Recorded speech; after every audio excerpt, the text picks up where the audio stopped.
Mūsų projekto, sakykime, pavadinimas yra COVID-19 panaudotų veido kaukių panaudojimas termocheminio apdorojimo būdu. Ir pagrindinis tikslas yra išgauti dujinius produktus, kuriuose būtų didžiausia koncentracija vandenilio dujų.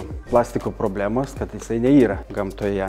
Numesta kiekviena kaukė, jinai dūlėja, trupa į smulkes grūdelius, kas formuoja mikroplastiko daleles. Tos dalelės po to su gruntiniam vandenim patenka į mūsų supančią aplinką, į vandens telkinius. Mikroplastiko dalelėmis gali mistis gyvūnai, žuvys. Susisuka toks ciklas, kad plastikas sukasi ratu visame gyvavimo cikle. Po covidinio laikotarpio vaikščiojant ir matant parkuose primėtytą kaukių ir jų netinkamas rūšiavimas. Iš to kilo idėja, kad galima tas kaukės tinkamai surinkti, jas panaudoti ir gauti tinkamus produktus, sakykime, vieną iš tų energijos tam tikrą rūšį.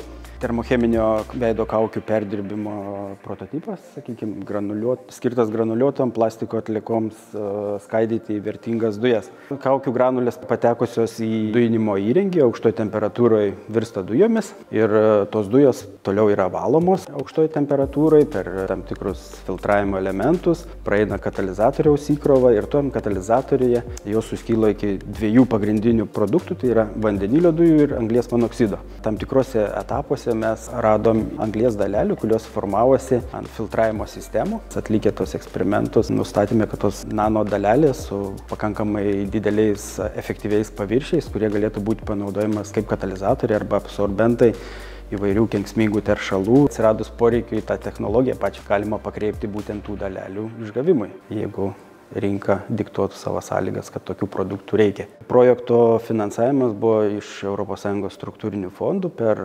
paskirstimą iš Lietuvos mokslo tarybos.